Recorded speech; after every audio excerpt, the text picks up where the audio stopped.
I have to accept that I might look dumb, and that's okay. Am I a successful YouTuber right now?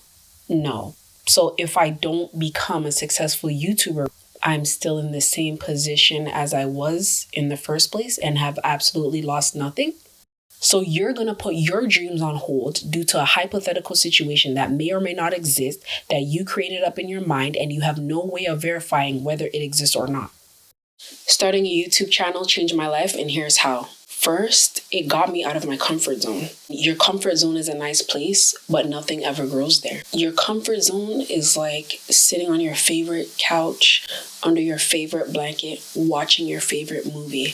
It feels great. It feels amazing, but no sort of growth can come from that. If you want to change your life, you have to do something you've never done before. It doesn't feel that great. It feels scary. There's a huge sense of the unknown. You've got to face it if you want to see some sort of growth or change in your life, right? So for me, putting myself out there for the world to see was scary. Well, guess what? If you want to be a YouTuber, you're going to be out there, and you're going to be out there forever. Great. Another thing YouTube has taught me is greater humility. I have to accept that I might look dumb, that I might not look like I know what I'm doing, that I might be terrible at lighting, terrible at filming, have terrible audio, and that's okay. It's a part of learning. Like, I can't expect to be perfect on day one. Let perfectionism hold me back for a long time. I don't want to do anything unless it's perfect. I'll rather do nothing unless it's perfect. Listen, doing something, even if it's not perfect, is better than doing nothing.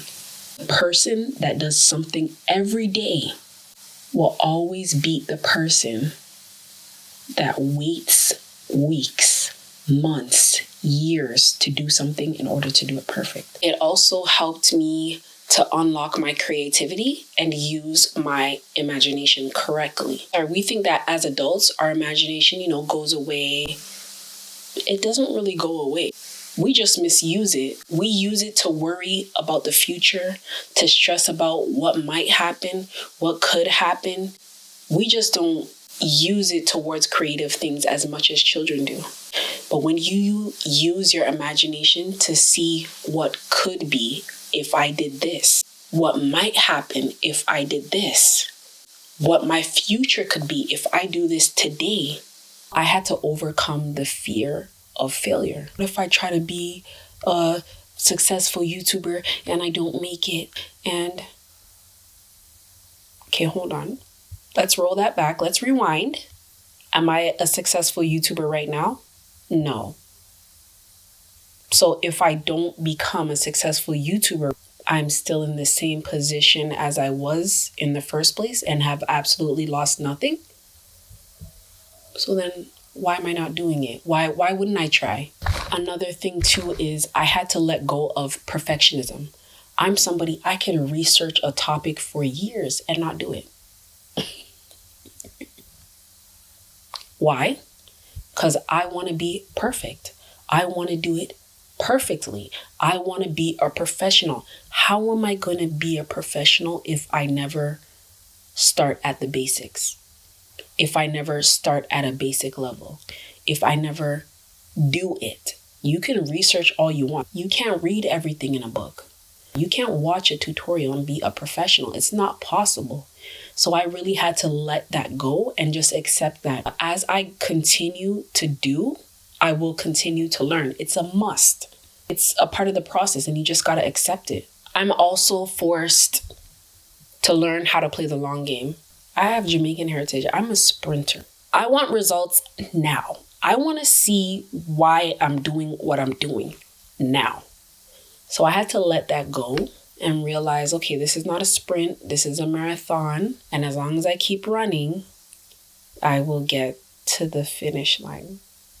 Right? Okay, I may not see the finish line, but I have to keep going. You just gotta start. You can't get to the finish line if you don't start. Another thing it really taught me is that I have to let go of what people think of me. We waste so much time wondering about what that person thinks, wondering if this person sees my videos, if my workplace sees my videos. We literally make up stories of what people might think of us. In reality, we have no idea. I don't know. Maybe they think it's funny. Maybe they think I'm corny. I mean, I don't know. Imagine not doing something in your life because of what people might think. So you're going to put your dreams on hold due to a hypothetical situation that may or may not exist, that you created up in your mind, and you have no way of verifying whether it exists or not. Is that what we're doing? No, we're not going to do that anymore. You are going to go after your dreams because those are your dreams. They belong to you. And one thing you have to realize about dreams is that you can try to explain something to someone, but they can't see it. They can't see what you see, so they're not going to be able to understand it how you understand it. Just like when we have a vision, when we have a goal, and we share it with a family member or a friend, and they're like, oh, come on, that's not, because they can't see what you're seeing. So don't even be mad at them. Don't blame them. Your dreams are for you.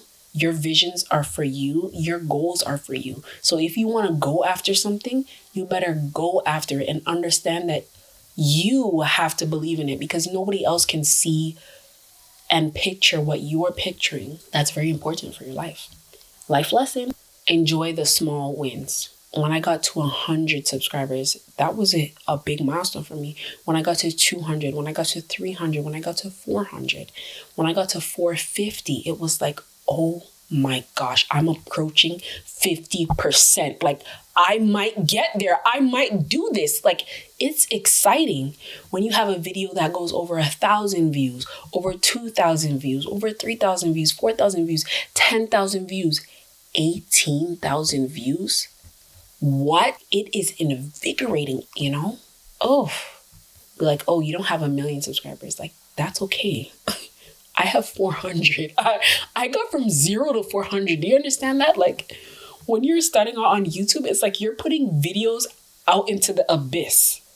It seems like no one's ever going to see them. No one's ever going to find them. And it's like you have to have the belief in yourself to keep pushing videos out into the abyss. Like, it sometimes feels like you're putting videos out to no one, but people see them and it resonates with people. You can see your little tribe forming, and you see people that get your jokes and people that understand you. You feel seen and you feel kind of like heard and you feel acknowledged. And my next point, also another thing, is when you put yourself out in public, you open yourself up to criticism, legitimate and illegitimate criticism. It helps you to develop a tough skin. People are going to have an opinion about you. That's okay. That doesn't have to define you. That doesn't mean that's who you are. It helps you to be more certain of who you are. I had to force myself to stop overthinking and force myself into a state of doing. I created this channel in 2017. Did I post in 2018? Nope. Did I post in 2019? Nope. Did I post in 2020? 2022?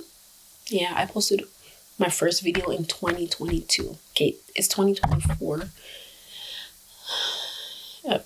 Slowly, steady. What's the rabbit? The rabbit. No, the turtle. The turtle. Sorry. Slow and steady wins the race. Yeah. High key on the slow part.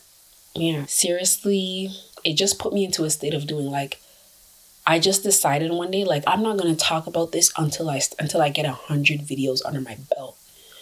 And let me tell you, internalizing your dreams kind of starts a fire in your stomach to do it. We're not going to talk about it. I've researched for years on how to start a YouTube channel. I've watched videos on lighting, don't have a light. I've watched videos on filming, didn't have a camera. I've been watching all these things and I got a camera. I've been watching all these things for years. I had a mic, didn't use it for years. Like what? Unless you're surrounded by people that are all about YouTube growth. That's when you can talk about it. But if you're talking about it to people that can't see your vision, I feel like it's kind of pulling you down. Because one, they don't believe. And then their non-belief kind of creeps into you a little bit. Do you know what I mean? So you have to really stop doing about it. Put your head down and go for what you want to go for. You only share your goal or your vision with people that are on the same path as you, that can see what you see. I don't know. I think I'm done for today.